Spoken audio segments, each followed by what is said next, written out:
उवाच नारदं राम प्रीत्या परमयायुत संसारिणां मुनिश्रेष्ठा दुर्लभं तव दर्शनम् अस्माकं विषयासक्तचेतसा नितरां मुनि. പരമസന്തോഷത്തോടുകൂടി ശ്രീരാമചന്ദ്രൻ നാരദരോട് പറഞ്ഞു, ഹേ മുനിശ്രേഷ്ഠ, ജനന മരണങ്ങൾക്ക് അധീനരായിരിക്കുന്നവർക്ക് അങ്ങയുടെ കാഴ്ച എത്രയും ദുർലഭം. അതിലും വെച്ച് വിഷയങ്ങളിൽ തന്നെ എപ്പോഴും മനസ്സുവെച്ചുകൊണ്ടിരിക്കുന്ന എന്നെപ്പോലുള്ളവർക്ക് അത്യന്ത ദുർലഭം. അയോധ്യാകാന്ഡം. അയോധ്യാകാന്ഡത്തിലെ മുഖ്യമായ കഥാഭാഗം ദശരഥൻ ശ്രീരാമചന്ദ്രന് പട്ടാഭിഷേകം നിശ്ചയിക്കലും കൈകേയി അതിനെ തടസ്സപ്പെടുത്തലും ശ്രീരാമൻ അച്ഛന്റെ സത്യത്തെ സംരക്ഷിക്കാൻ വേണ്ടി സീതാലക്ഷ്മണ സമേതനായി കാട്ടിലേക്ക് പോവലുമാണ്. ആത്മജ്ഞാനമുണ്ടായാലും പ്രാരബ്ധം അവസാനിക്കാതെ സംസാരത്തിൽ നിന്ന് നിശ്ശേഷം നിവർത്തിച്ച് ആത്മസാമ്രാജ്യത്തിൽ അധിഷ്ഠിതനാവാനോ ജീവൻ മുക്തനാവാനോ സാധ്യമല്ല. വിവേകം നശിക്കാതെ സൂക്ഷിച്ചാൽ ബ്രഹ്മനിഷ്ഠ നിലനിർത്താൻ കഴിഞ്ഞേക്കാമെന്ന് മാത്രം. ആദ്യം തന്നെ കഥാഗോളത്തെ നിരൂപിക്കാം. അതിൽ തന്നെ രസകരങ്ങളായ പല രഹസ്യങ്ങളും ഒളിഞ്ഞുകിടക്കുന്നു. ദശരഥ മഹാരാജാവിന്റെ പ്രഥമ പത്നിയും പട്ടമഹിഷിയും കൗസല്യയാണ്. വിവാഹം കഴിഞ്ഞ് വളരെ കാലം കഴിഞ്ഞിട്ടും ഒരു പുത്രൻ ഉണ്ടാവാത്തതുകൊണ്ടും കൗസല്യ ഇനി പ്രസവിക്കില്ലെന്ന് തോന്നിയതുകൊണ്ടുമാണ് രണ്ടാമത് സുമിത്രയെ വിവാഹം കഴിച്ചത്. സുമിത്രയെ വിവാഹം കഴിക്കുമ്പോഴും കൗസല്യ പട്ടമഹിഷിയാണെങ്കിലും പുത്രൻ ഇല്ലാത്തതുകൊണ്ട് സുമിത്രാപുത്രന് രാജ്യം കൊടുക്കാമെന്ന് പ്രതിജ്ഞയുണ്ട്. എന്നാൽ സുമിത്രയിലും പുത്രനുണ്ടാവാതെ നിരാശപ്പെട്ട രാജാവ് അവസാനം വാർദ്ധക്യത്തിലാണ് യൗവനയുക്തയായ കൈകേയിയെ തൃതീയ പത്നിയാക്കി വിവാഹം കഴിച്ചത്. അപ്പോഴും ആദ്യത്തെ 2 പത്നിമാർക്കും സന്താനമില്ലാത്തതുകൊണ്ട് കൈകേയി പുത്രന് രാജ്യം കൊടുക്കാമെന്ന പ്രതിജ്ഞയോടെയാണ് വിവാഹം നടത്തിയത്. നിർഭാഗ്യവശാൽ കൈകേയിയിലും പുത്രനുണ്ടായില്ല. അങ്ങനെയിരിക്കുമ്പോഴാണ് അശ്വമേധവും പുത്രകാമേഷ്ടിയുമൊക്കെ നടന്നത്. അതിന്റെ ഫലമായി രാജാവിന് 4 പുത്രന്മാരുണ്ടായി. 4 പുത്രന്മാർ ജനിച്ചത് ഒരു പത്നിയിലല്ല, 3 ഭാര്യമാരിലും കൂടിയാണ്. അപ്പോൾ 3 ആൾക്കും അവകാശപ്പെടാം രാജ്യത്തിന്. തന്റെ പുത്രന് രാജ്യം കൊടുക്കണമെന്ന് ഓരോ രാജ്ഞിക്കും രാജാവിനെ നിർബന്ധിക്കാം. അതിന് ന്യായവുമുണ്ട്.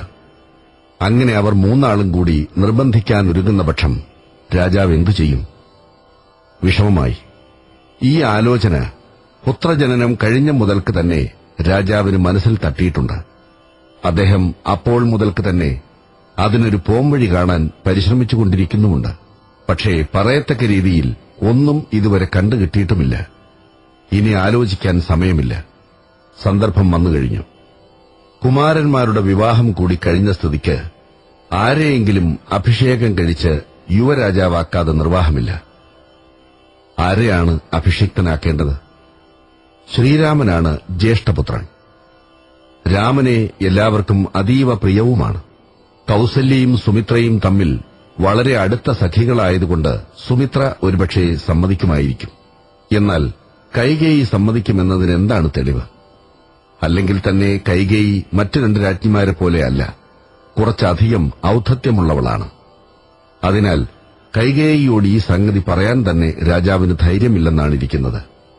ഇതിനൊക്കെ പുറമെ കൈകേയി വിവാഹത്തിന്റെ അടിയിൽ അതിപ്രധാനമായ മറ്റൊരു സംഗതി കൂടി ഒളിഞ്ഞുകിടക്കുന്നുമുണ്ട്. അതാകട്ടെ ഇതിലൊക്കെ അധികം ഗൌരവമുള്ളതാണ്.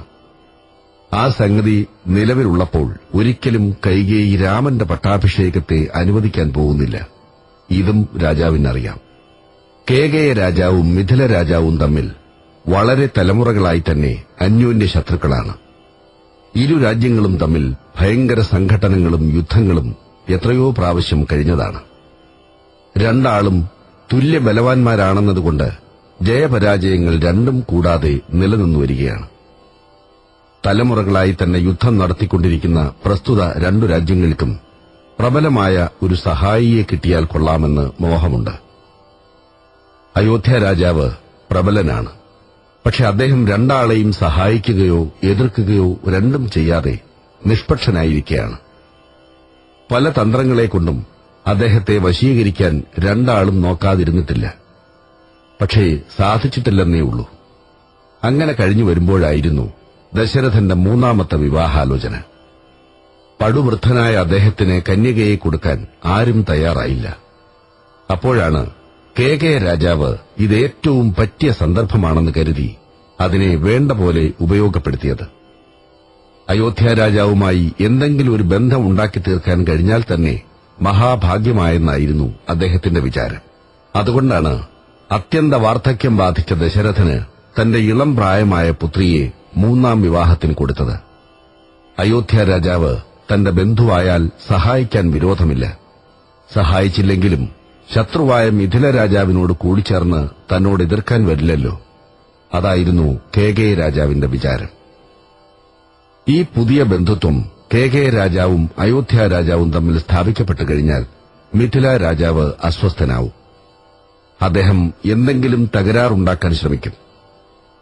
വെറുതെ അടങ്ങിയിരിക്കില്ലെന്നും കേകയ രാജാവിനറിയാം. അതിനാൽ അദ്ദേഹം അങ്ങനെ സംഭവിക്കാതിരിക്കാനും വേണ്ടപ്പെട്ട മുൻകരുതലുകൾ ചെയ്തിട്ടുണ്ടായിരുന്നു. കൈകേയിയോട് വേണ്ട പോലെ ഗുണദോഷങ്ങൾ പറഞ്ഞുകൊടുത്തിട്ടുണ്ടായിരുന്നു.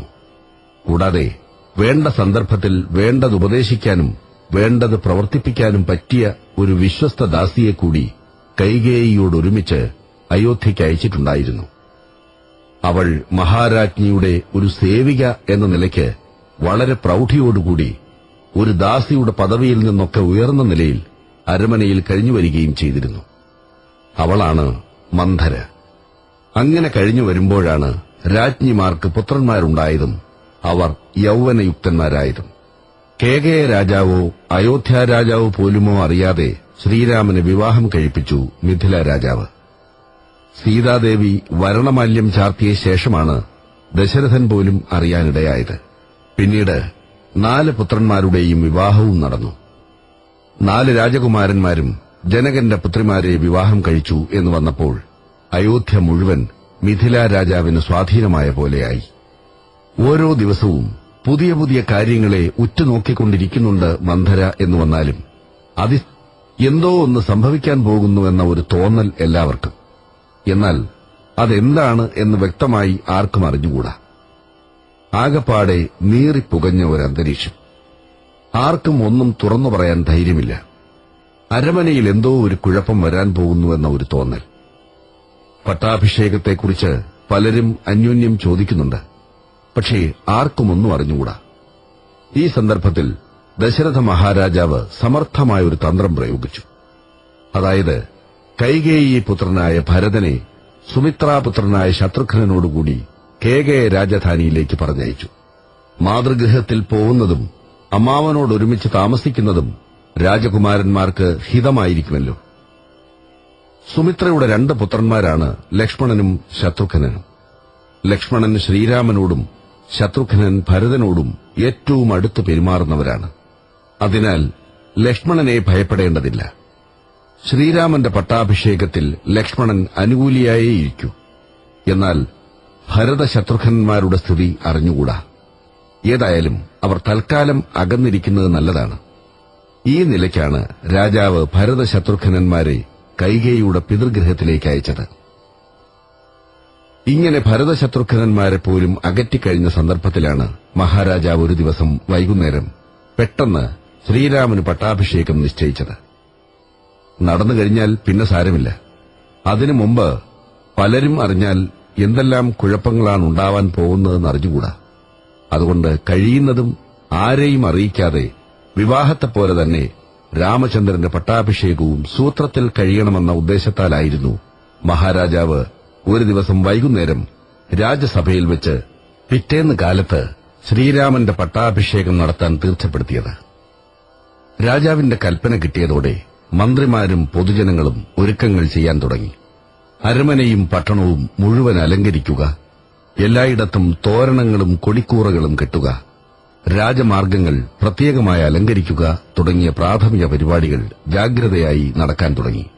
പിറ്റേന്ന് പ്രഭാതത്തിൽ ശ്രീരാമചന്ദ്രന്റെ പട്ടാഭിഷേകം നടക്കാൻ പോകുന്നുവെന്ന വർത്തമാനം ക്ഷണനേരം കൊണ്ട് പട്ടണം മുഴുവൻ പരന്നു. ജനങ്ങൾ ഉത്സാഹഭരിതരായി. രാജഭടന്മാർ ജാഗ്രതയായി അങ്ങിങ്ങ് ഓടുകയും പലതും ഒരുക്കുകയും ചെയ്തുകൊണ്ടിരുന്നു. ആ സമയത്താണ് മന്ധര കൈകേയിയുടെ അന്തഃപുരത്തിലേക്ക് പോവാൻ വേണ്ടി രാജമാർഗത്തിലേക്ക് ഇറങ്ങിയത്.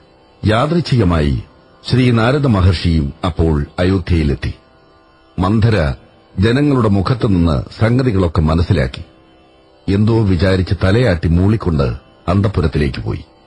ശ്രീ നാരദ മഹർഷിയും പൌരമുഖത്തുനിന്ന് വർത്തമാനം ഗ്രഹിച്ചപ്പോൾ എന്തോ വിചാരിച്ചുകൊണ്ട് ശ്രീരാമചന്ദ്രന്റെ അരമനയിലേക്കും പോയി.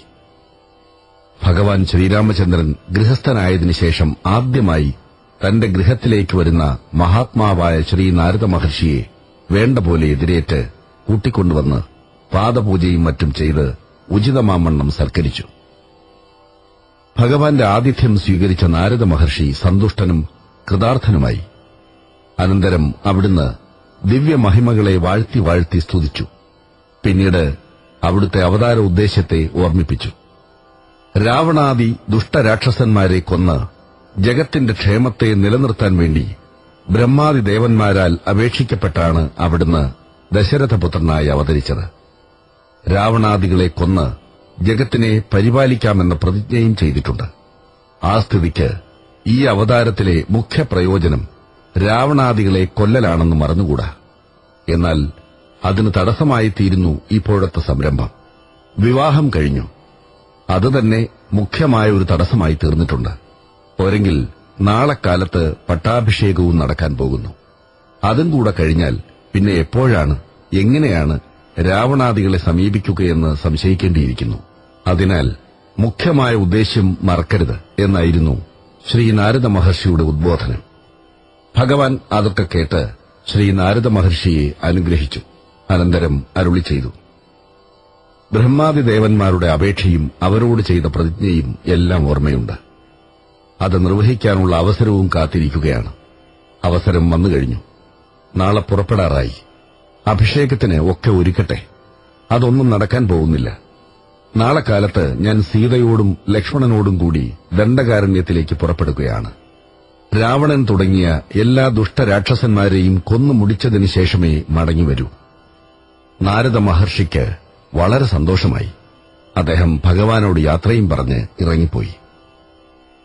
അന്തഃപുരത്തിലേക്ക് ബന്ധപ്പെട്ട് വളരെ വേഗത്തിൽ പോയ മന്ധര പരിഭ്രമത്തോടും ഉത്കണ്ഠയോടും കൂടിയാണ് മഹാരാജ്ഞിയുടെ മുന്നിലെത്തിയത്. മന്ധരയുടെ സംഭ്രമാകുലമായ വരവും പെരുമാറ്റവും കൈകേയിയെ സംശയാകുലയാക്കി തീർത്തു. സംഗതി എന്താണെന്ന് അന്വേഷിച്ചപ്പോൾ രാമചന്ദ്രന്റെ പട്ടാഭിഷേക വാർത്തയെ വളരെ ഭയപരിഭ്രമങ്ങളോടെ മന്ധര രാജ്ഞിയെ അറിയിച്ചു.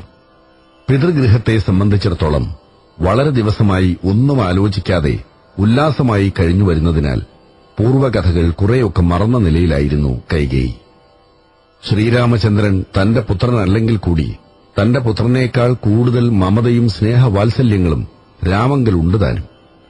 പ്രസ്തുത രണ്ട് കാരണങ്ങളെക്കൊണ്ട് ശ്രീരാമചന്ദ്രന്റെ പട്ടാഭിഷേക വാർത്ത കേട്ടതോടെ കൈകേയിക്ക് അസാധാരണ സന്തോഷമാണുണ്ടായത്. അതിന്റെ ഫലമായി വർത്തമാനം അറിയിക്കപ്പെട്ടപ്പോൾ സന്തോഷാതിരേകത്താൽ കൈകേയി മന്ധരയ്ക്ക് തന്റെ കണ്ഠത്തിൽ നിന്ന് മുത്തുമാല ഊരി സമ്മാനം കൊടുക്കുകയാണുണ്ടായത്. അത് കണ്ടപ്പോൾ തന്നെ മന്ധരയ്ക്ക് ദേഷ്യം വന്നു. അനന്തരം രാജ്ഞിയെ കുറെ ഗുണദോഷിച്ചു പറഞ്ഞു. വൃദ്ധനായ രാജാവിനെ വിവാഹം കഴിച്ച് ഇങ്ങോട്ട് പോകുന്നത് എന്തിനാണെന്നും തന്നെ കൂടി ഇങ്ങോട്ട് അയച്ചത് എന്തിനാണെന്നും പിതൃരാജ്യത്തിന്റെ സ്ഥിതി എന്താണെന്നുമൊക്കെ ഓർമ്മിപ്പിച്ചു മന്ധര. മാത്രമല്ല, പട്ടാഭിഷേകം കൂടെ കഴിഞ്ഞാൽ പിന്നത്തെ സ്ഥിതി എന്താണ്? ശ്രീരാമൻ രാജാവും സീത മഹാരാജ്ഞിയും കൌസല്യ രാജമാതാവുമായാൽ പിന്നത്തെ കഥ പറയാനുണ്ടോ? ഭരതൻ രാമന്റെ ഭൃത്യനോ അല്ലെങ്കിൽ തിരസ്കൃതനോ ആവും. കൈകേയിക്ക് ജീവിതാശയുണ്ടെങ്കിൽ കൌസല്യയുടെ ദാസിയുമാവും. കേകയ രാജ്യം മിഥില രാജാവ് പിടിച്ചെടുക്കുകയും ചെയ്യും. അതൊക്കെയാണ് സംഭവിക്കാൻ പോകുന്നത്. അതുകൊണ്ട് എന്തു വന്നാലും രാമന്റെ പട്ടാഭിഷേകം മുടക്കിയേ തീരൂ. മഹാരാജാവും കൌസല്യയും കൂടി വളരെ രഹസ്യമായി ആലോചിച്ച് തീർച്ചപ്പെടുത്തിയതായിരിക്കണം ഈ സംഗതി. അതാണ് ഭരതനെപ്പോലും കേകയത്തേക്ക് അയച്ച് ആരുമില്ലാത്ത സന്ദർഭം നോക്കി പെട്ടെന്ന് പട്ടാഭിഷേകം നിശ്ചയിച്ചത്. അതിനാൽ എന്തു ചെയ്തും ഈ സംരംഭം തടഞ്ഞേ തീരൂ. എങ്ങനെയും ഇത് അനുവദിക്കാൻ വയ്യ. ഒരിക്കൽ തന്നെ ഒരു വലിയ ചതി പറ്റിക്കഴിഞ്ഞു. വിവാഹം. അതിലും വലിയ കൊടും ചതിയാണ് ഇപ്പോൾ നടക്കാൻ പോകുന്നത്. അതുകൊണ്ട് ഇത് തടയുക തന്നെ വേണം എന്നിങ്ങനെയുള്ള മന്ധരയുടെ വാക്ക് നല്ല കണക്കിൽ കൊണ്ടു. കൈകേയിക്കും അത് വളരെ ശരിയാണെന്നും മന്ധരയാണ് തന്റെ ഇഷ്ടബന്ധുവെന്നും തോന്നി. അതിനാൽ രാജ്ഞിയും സംഗതി കുറെ ഗൌരവമായി കരുതി. അതിനാൽ എന്താണ് നിവൃത്തിയെന്ന് അന്വേഷിച്ചു. മന്ധര തന്നെ അതിനുള്ള നിവൃത്തിയും പറഞ്ഞുകൊടുത്തു. പണ്ട് ദേവാസുര യുദ്ധത്തിൽ ദശരഥ മഹാരാജാവ് ദേവന്മാരുടെ ഭാഗത്ത് ചേർന്ന് അസുരന്മാരോട് യുദ്ധം ചെയ്യുന്ന സമയത്ത് തേർചക്രത്തിന്റെ ആണി വീണുപോയി. ആ സമയത്ത് കൈകേയിയും രാജാവ് ഒന്നിച്ച് തേരിലുണ്ടായിരുന്നു. വേഗത്തിൽ തേർ വീണുപോവാനോ യുദ്ധം നിർത്താനോ ഇടവരാതെ മഹാരാജാവ് അറിയാതെ തന്നെ കൈകേയി തന്റെ കൈവിരൽ ആണിയുടെ സ്ഥാനത്തിട്ടു. യുദ്ധം കഴിയുന്നതുവരെ തേർ നടത്തിവന്നു. യുദ്ധം അവസാനിച്ച് മടങ്ങുമ്പോഴാണ് രാജാവ് ഈ അത്യാഹിത സംഭവത്തെക്കുറിച്ചറിഞ്ഞത്. സന്തോഷഭാരത്തോടുകൂടി കൈകേയിയെ വളരെ അനുമോദിച്ചു. സമ്മാനമായി 2 വരങ്ങളും കൊടുത്തു. ഇഷ്ടമുള്ളതെന്തായാലും സാധിച്ചു കൊടുക്കാമെന്ന് പറഞ്ഞിട്ടുണ്ടായിരുന്നു. പ്രസ്തുത 2 വരങ്ങളെ ആവശ്യമുള്ളപ്പോൾ വരിച്ചോളാമെന്ന് പറഞ്ഞ് രാജാവിൽ തന്നെ സൂക്ഷിക്കുകയാണ് ചെയ്തത്. ഈ സംഗതി എന്നോ നടന്ന കഥയാണ്. എങ്കിലും മന്ധരയ്ക്ക് അതൊക്കെ ഓർമ്മയുണ്ട്. അതിനെ പറഞ്ഞുകൊടുത്തു മന്ധര. ആ 2 വരങ്ങളും ഇപ്പോൾ വരിക്കണം. അതിൽ ഒന്നുകൊണ്ട് ഭരതനെ പട്ടാഭിഷേകം ചെയ്ത് രാജാവാക്കി വാഴിക്കലും, മറ്റൊന്നുകൊണ്ട് ശ്രീരാമൻ മുനിവൃത്തിയോടുകൂടി 14 സംവത്സരം കാട്ടിൽ താമസിക്കലും. ഇങ്ങനെ 2 രൂപത്തിൽ വരിച്ചാൽ മതി. അത് ഇന്ന് തന്നെ കഴിയണം. പ്രഭാതത്തിൽ രാമൻ കാട്ടിലേക്ക് പോണം. ഭരതൻ അഭിഷിക്തനുമാവണം. ഇതേ മാർഗമുള്ളൂ എന്നുപദേശിച്ചു കൊടുത്തു മന്ധര. കൈകേയിക്കും അത് ബോധ്യമായി. മന്ധരയെ അഭിനന്ദിച്ചു. രാജാവ് വരുമ്പോഴേക്ക് വരം വരിക്കാൻ പറ്റുന്ന തോതിൽ വ്യസനത്തോടും ക്രോധത്തോടും കൂടി നിലത്ത് വീണുരുണ്ട് നിലവിളിച്ച് തയ്യാറായി കിടന്നു കൈകേയി.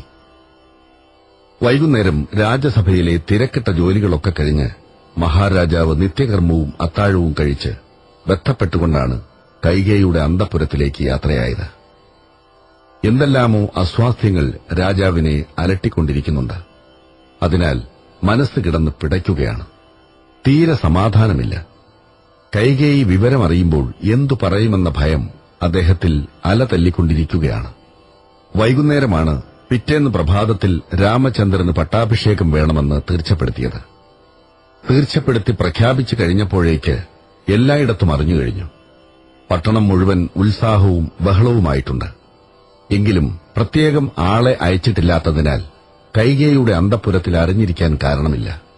താൻ തന്നെ വന്നറിയിക്കാമെന്ന് വെച്ച് മഹാരാജാവ് കരുതിക്കൂട്ടി തന്നെ ആളെ അയക്കാതിരുന്നതാണ്. പ്രതികൂല അഭിപ്രായമുണ്ടെങ്കിൽ കൂടി രാത്രിയിൽ എന്തു ചെയ്യാനാണ്? പ്രഭാതത്തിൽ പട്ടാഭിഷേകം കഴിയുകയും ചെയ്യും. കാര്യം നടന്നതിനു ശേഷം എന്തു ചെയ്താലും വൈഷമ്യമില്ല. അതിനാൽ എങ്ങനെയെങ്കിലും സൂത്രത്തിൽ അഭിഷേകം കഴിയട്ടെ എന്നൊക്കെയായിരുന്നു മഹാരാജാവിന്റെ ആലോചന. എങ്കിലും കൈകേയിയെ ഭയമുണ്ട് താനും. അതാണ് നേരത്തെ അറിയിക്കാതിരിക്കാൻ കാരണം. തീർച്ചപ്പെടുത്തി കഴിഞ്ഞ ഉടനെ കൌസല്യയെ അറിയിച്ചിട്ടുണ്ടായിരുന്നു. വിഘ്നങ്ങളൊന്നും കൂടാതെ അഭിഷേകം മംഗളപരമായി കഴിയാൻ വേണ്ടി അപ്പോൾ തന്നെ കൌസല്യാദേവി പ്രാർത്ഥന തുടങ്ങിയിരിക്കുകയാണ്. രാജാവ് കൌസല്യയെയോ ശ്രീരാമചന്ദ്രനെയോ കാണാൻ നിൽക്കാതെ ബന്ധപ്പെട്ടുകൊണ്ട് കൈകേയിയുടെ അന്തഃപുരത്തിലേക്കാണ് യാത്രയായത്. മന്ധരയെ രാജാവിന് ഓർമ്മയുണ്ട്. എങ്കിലും ഈ വിഷമഘട്ടത്തിൽ ഒന്നും ചെയ്യാൻ പറ്റില്ലെന്നായിരുന്നു വിചാരം. ഇങ്ങനെ ഒരു കടുങ്കൈ പ്രയോഗിച്ച് ഒരു നിമിഷം കൊണ്ട് തന്റെ സാഹസപ്പെട്ട പ്രയത്നത്തെ മുഴുവൻ മന്ധര തുരങ്കം വെച്ച് പൊളിക്കുമെന്ന് രാജാവ് ഓർത്തിട്ടുണ്ടായിരുന്നില്ല. അതിനാൽ എന്തെല്ലാം പ്രാതികൂല്യങ്ങൾ പിന്നീടുണ്ടായാലും തൽക്കാലം വിജയം കൈവന്ന ഒരു ഭാവം രാജാവിനുണ്ടായിരുന്നു. പതിവായി തന്റെ വരവിനെയും പ്രതീക്ഷിച്ചു നിൽക്കാറുള്ള രാജ്ഞിയെ അന്തഃപുരത്തിൽ താൻ എത്തിയിട്ടും കാണാതിരുന്നപ്പോൾ രാജാവിന് ആകപ്പാടെ പരിഭ്രമമായി. എന്തു പറ്റിയെന്ന ശങ്ക രാജാവിനെ അസ്വസ്ഥനാക്കി. ദാസിമാരോട് അന്വേഷിച്ചു മഹാരാജ്ഞി എവിടെയെന്ന്. ക്രോധവ്യസന പരവശയായി നിത്യകർമ്മങ്ങൾ പോലും ചെയ്യാതെ നിലത്ത് കിടന്ന് ഉരുണ്ട് നിലവിളിക്കുന്നുവെന്നാണ് അവർ ഭയാശങ്കകളോടെ രാജാവിനെ അറിയിച്ചത്. ആശങ്കയും പരിഭ്രമവും ഒന്നുകൂടി വർദ്ധിച്ചു മഹാരാജാവിന്. തന്റെ പരിഭ്രമത്തെ വെളിപ്പെടുത്താതെ ധൈര്യം അവലംബിച്ച് രാജ്ഞിയുടെ അടുക്കലേക്ക് നീങ്ങി മധുരമധുരങ്ങളും ശീതളങ്ങളുമായ സാന്ത്വന വാക്കുകളെക്കൊണ്ട് രാജ്ഞിയെ സമാധാനിപ്പിക്കാൻ തുടങ്ങി. ഹണം വിടർത്തി ചീറ്റുന്ന ഈറ്റുപാമ്പ് പോലെ ഭയങ്കരിയായി തീർന്ന കൈകേയിയുണ്ടോ അതുകൊണ്ടൊക്കെ സമാധാനിക്കുന്നു? എന്തു പറഞ്ഞാലും അടങ്ങാതെയും സമാധാനിക്കാതെയും അവൾ ഉറക്കെ പൊട്ടിക്കരഞ്ഞും നിലത്ത് കിടന്നുരുണ്ടും മാറത്തടിച്ചും രാജാവിനെ പരുഷമായി നോക്കിയും കുളത്തിനെ ആനയെന്ന പോലെ ദശരഥന്റെ മനസ്സിനെ കലക്കി മറിച്ചു. അദ്ദേഹം അത്യന്ത പരിഭ്രാന്തനായി എന്തു ചെയ്യേണ്ടു എന്നറിയാതെ വിഷമിച്ചു. എന്തു കാരണത്താലാണ് ഈ ഭാവപകർച്ചയെന്നറിയാൻ തന്നെ കഴിഞ്ഞില്ല. പലപാട് ചോദിച്ചിട്ടും പല പ്രതിജ്ഞകളും ചെയ്തിട്ടും രാജാവിനോട് സംസാരിച്ചില്ല കൈകേയി. അവസാനം വളരെ പ്രതിജ്ഞകളൊക്കെ ചെയ്തും താണു കേണപേക്ഷിച്ചും രാജാവ് ഒരുവിധം മഹാരാജ്ഞിയെ പ്രീതിപ്പെടുത്തിയതിന്റെ ഫലമായാണ് ഒടുവിൽ കൈകേയി സംസാരിച്ചത്. പണ്ട് തനിക്ക് ദാനം ചെയ്തതും രാജാവിൽ തന്നെ സൂക്ഷിച്ചിരിപ്പുള്ളതുമായ 2 വരങ്ങൾ തരാത്തതുകൊണ്ടാണ് ഈ വിഷമഭാവമെന്നാണ് രാജ്ഞിയുടെ ആവലാതിയുടെ ചുരുക്കം. അത് കേട്ടപ്പോൾ ദശരഥന് കുറെ സമാധാനമായി. എന്തെങ്കിലും വല്ലതും ആവശ്യമുണ്ടാവും. അത് വേഗത്തിൽ സാധിക്കാനുള്ള തന്ത്രമാണ് ഈ വാശിയെന്നേ കരുതിയുള്ളൂ. അതിനാൽ പണ്ടത്തെ 2 വരപ്രതിജ്ഞകൾ ഇപ്പോൾ തന്നെ സാധിപ്പിച്ചു കൊടുക്കാം. എന്താണ് വേണ്ടതെന്ന് പറയേണ്ട താമസമേ ഉള്ളൂ എന്നായി രാജാവ്. ഈ പ്രതിജ്ഞ കൂടി കേട്ടപ്പോൾ കൈകേയിക്ക് തികച്ചും ധൈര്യമായി. കരച്ചിലൊക്കെ പോയി. ഗൌരവത്തോടെ മഹാരാജാവിന്റെ മുഖത്ത് നോക്കി.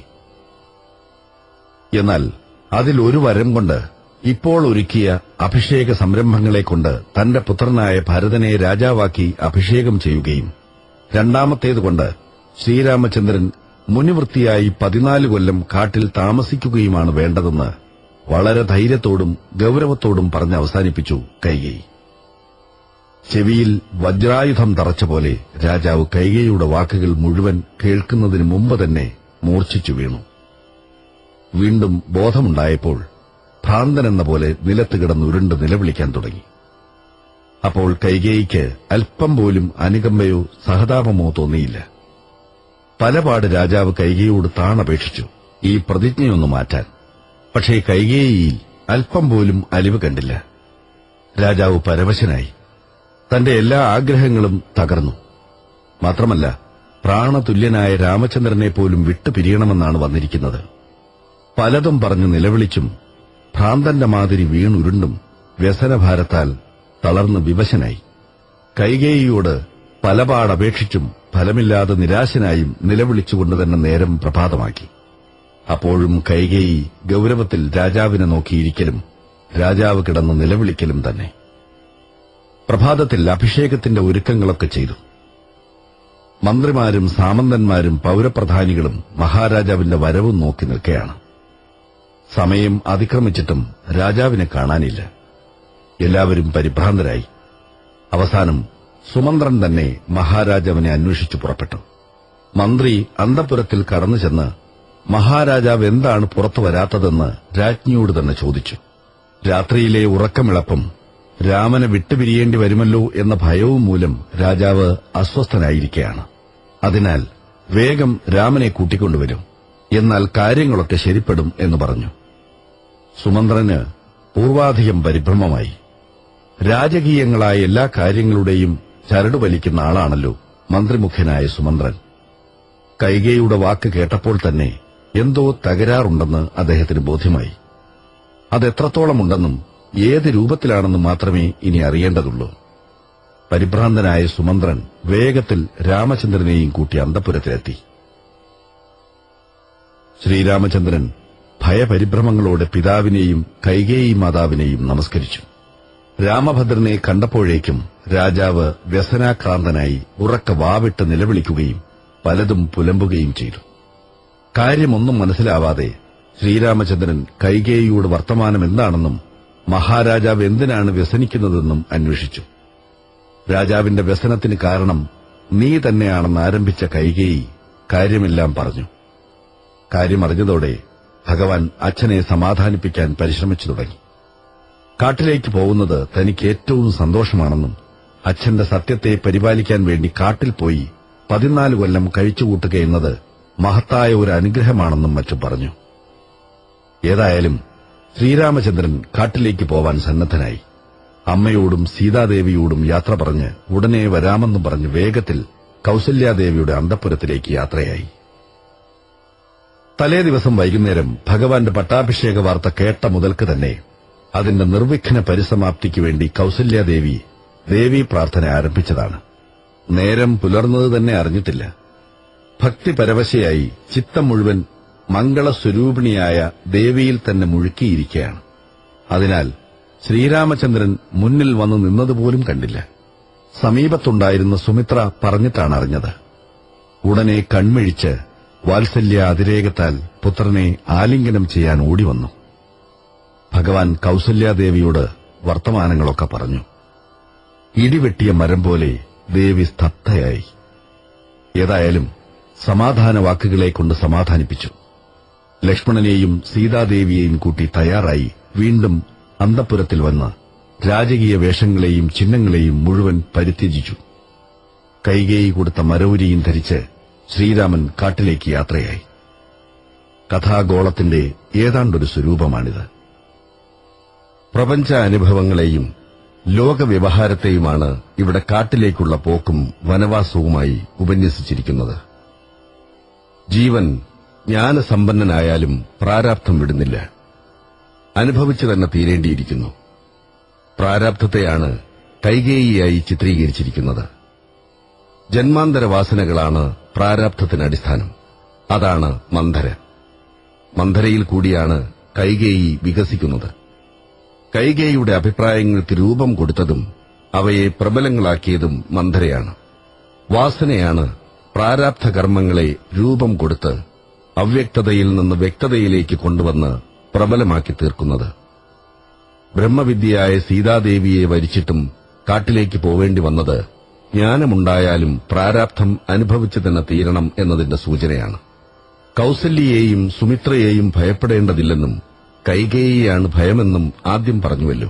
ജ്ഞാനമുണ്ടായാൽ സഞ്ചിതാഗന്തുകങ്ങളായ കർമ്മത്തിന്റെ 2 ഘടകങ്ങളെ ജയിക്കാം. എന്നാലും പ്രാരാബ്ധം അനുഭവിച്ചു തന്നെ തീരണം എന്ന അർത്ഥത്തിലാണ് പറഞ്ഞിരിക്കുന്നത്. അങ്ങനെ തന്നെ ജ്ഞാനം അനുഭവപ്പെട്ടു കഴിഞ്ഞാൽ പിന്നെ ശരീരധർമ്മങ്ങൾ മാനിക്കപ്പെടാൻ പോകുന്നില്ല.